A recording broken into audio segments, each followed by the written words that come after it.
Hey, welcome back, guys. Power Book 2's 8th episode was a critical blow to the Powerverse. It served as the end to a major legal era in the form of you-know-who's inevitable demise, and set up one of the greatest finishes to a Power season to date, at least for those who haven't had it ruined by the leaks yet. I'm here to break it all down in typical Top 10 WTF fashion. Before we begin, be sure to hit the like button, subscribe, and bell notification to immediately receive these videos. Also, big thank you to all of my channel donors. If you'd like to be the next one, drop $1 on that Cash App for us. And lastly, a spoiler alert is now in effect for all things Power. Here we go. WTF moment number 10. Saxe's what? Tariq promptly visits a drunken Davis and makes him aware of Saxe's turncoat status within their unnamed organization. The inebriated lawyer, caught in a bittersweet mood, goes for what he once knew in the form of a fairly large pistol. Reek then shoots down the hilarious maneuver, no pun intended, and is notified that Saxe is on his way to gather further intel on Diana, hoping to influence the outcome of her arrested situation for the prosecution's good. This sends the pair into a frenzy in hopes of derailing Saxe before they're all exposed. WTF moment number 9. Effie's gotta have it. Kane pays Effie the visit that many of us have been waiting for, post-paying for her tuition. He questions her regarding Diana's illegal activities on campus, but is sidetracked by that light-skinned siren who's simultaneously hurt by her old boo, yet optimistic about the new. Then, to a soundtrack of one of music's primary sirens herself, shout out to Summer, Kane and Effie consummate their relationship to the chagrin of everyone outside of themselves. But more on that later. WTF moment number 8. Coffee confession.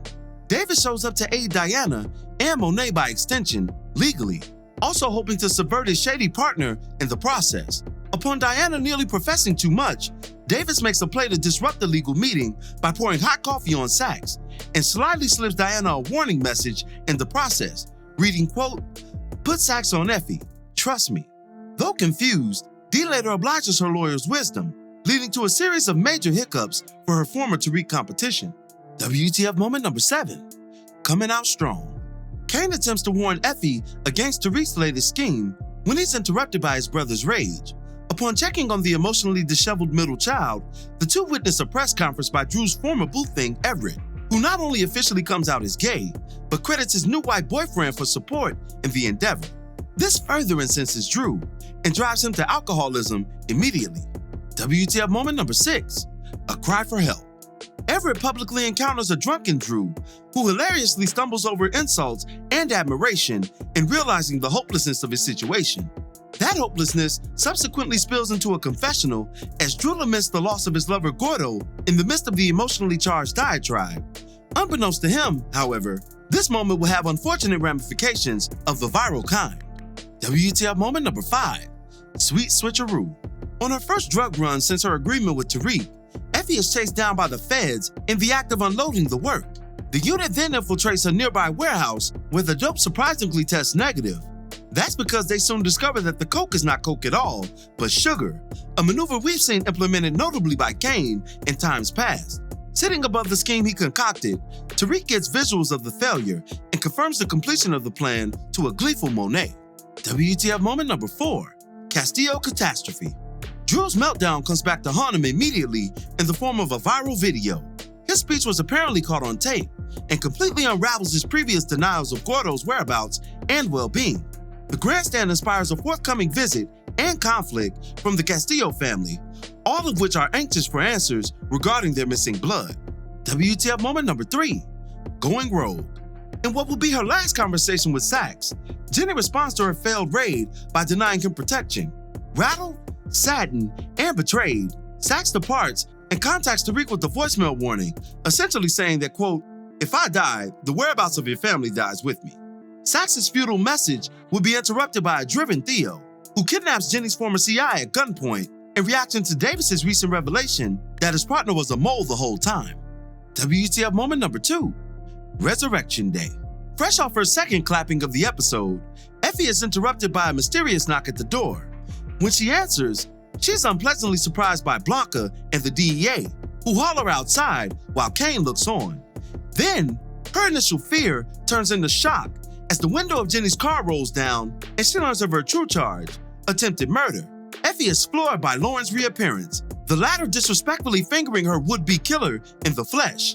Much to her and Kane's dismay, in WTF moment number 1, the end of an era, Davis gets a call from his brother's medical facility and discovers that Theo was indeed dying in the midst of Saxe's independence and cryptic voicemail.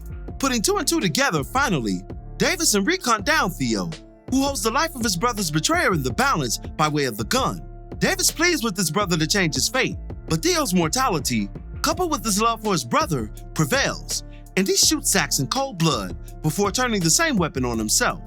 This tragic state of affairs leaves Davis, and us, in absolute shambles. But while Saxe was a series-long, decade-old op, he was our op, and the Powerverse won't be the same without his meddling in the seasons to come. Some lingering thoughts before we end today's video. In the beginning of the episode, Davis ironically refers to Saxe as a, quote, half-decent motherfucker, behind all the hair gel, of course. This is a complicated statement because Saxe at his core was exactly that, but allowed his emotions and inclinations to roadblock that decency, regardless of what side of the law he chose to stand on. As a prosecutor, he was a maverick, willing to go to any lengths in order to achieve justice, even if those parameters were unjust. This is a contradictory tightrope that Saxe walked on until he couldn't walk any further. And we'll dig into those contradictions more when we complete his full character analysis.